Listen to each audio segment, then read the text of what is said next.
જય શ્રી કૃષ્ણ મિત્રો, ક્રિવિસા મોટિવેશન ભક્તિ ચેનલ પર આપ સૌનું સ્વાગત છે। તો આજે આપણે વાત કરીશું વર્ષ 2026ના અત્યંત પવિત્ર અને દુર્લભ પુરુષોત્તમ માસ વિશે, જેને અધિક માસ અથવા મલમાસ પણ કહેવામાં આવે છે। કહેવાય છે કે આ મહિનો ભગવાન શ્રી વિષ્ણુને એટલો પ્રિય છે કે આ સમયમાં કરેલી ભક્તિનું ફળ અનેક ગણું મળે છે। પણ શું તમે જાણો છો કે આ મહિનાને મલમાસ કેમ કહેવામાં આવ્યો હતો અને કેવી રીતે ભગવાન વિષ્ણુએ આ મહિનાને પુરુષોત્તમ માસ નામ આપ્યું? તો આજે આપણે જાણીશું પુરુષોત્તમ માસ 2026ની તારીખ, તેનું મહત્ત્વ, શું કરવું અને શું ન કરવું, ભગવાન શ્રી કૃષ્ણ અને વિષ્ણુની કૃપા મેળવવાના ખાસ ઉપાયો। તો વિડીયોને અંત સુધી જરૂર જોતા રહેજો અને જો આપ અમારી ચેનલ પર પહેલીવાર હોય તો અમારી ચેનલને સબસ્ક્રાઈબ જરૂરથી કરી દેજો। તો મિત્રો, હિન્દુ પંચાંગ ચંદ્ર અને સૂર્યના ગતિચક્ર પર આધારિત છે। ચંદ્ર વર્ષ અને સૂર્ય વર્ષ વચ્ચે લગભગ 11 દિવસનો તફાવત રહે છે।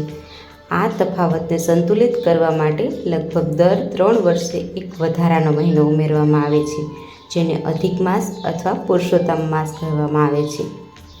પણ પ્રાચીન સમયમાં આ મહિનાને કોઈ શુભ કાર્ય માટે માન આપવામાં આવતું ન હતું।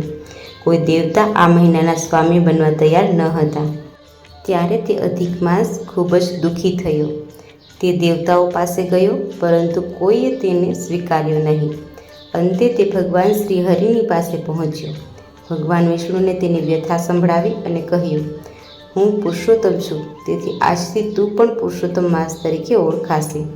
ભગવાને આશીર્વાદ આપ્યા કે ભક્ત આ મહિનામાં સાચા મનથી ભક્તિ કરશે તેને વિશેષ પુણ્ય મળશે। ત્યારથી આ મહિનો ભગવાન વિષ્ણુ અને શ્રી કૃષ્ણની ભક્તિ માટે સર્વોત્તમ માનવામાં આવ્યો છે। મિત્રો, આ મહિને શક્ય હોય તેટલી ભક્તિ કરવી જોઈએ।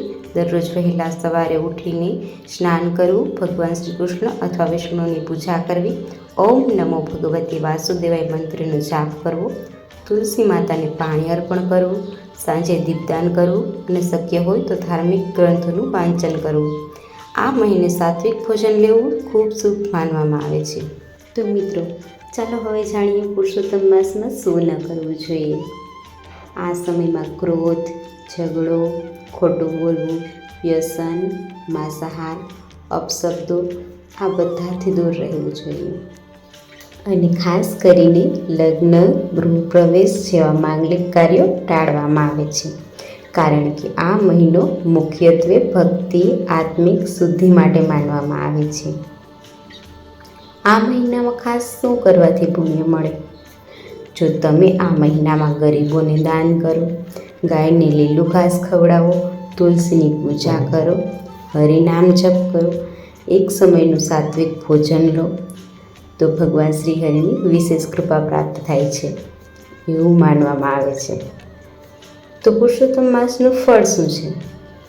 કહેવાય છે કે આ મહિનામાં કરેલી સાચી ભક્તિ મનને શાંતિ મળે છે, ઘરમાં સુખ અને સમૃદ્ધિ આવે છે, નકારાત્મકતા દૂર થાય છે અને ભગવાન શ્રી કૃષ્ણની કૃપા પ્રાપ્ત થાય છે। આ મહિનો આત્માને ભગવાન સાથે જોડવાનો પવિત્ર સમય માનવામાં આવે છે।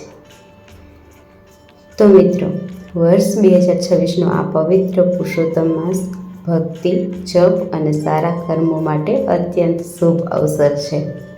જો શક્ય હોય તો આ મહિનામાં થોડો સમય ભગવાનના સ્મરણમાં જરૂર વિતાવજો। જો તમને આ માહિતી ગમી હોય તો વિડીયોને લાઈક કરો, શેર કરો અને ચેનલને સબસ્ક્રાઈબ જરૂરથી કરજો। તો ફરી મળીશું આવા જ ભક્તિભર્યા વિડીયોમાં। તો અત્યારે બસ આટલું જ। જય શ્રી કૃષ્ણ, રાધે રાધે।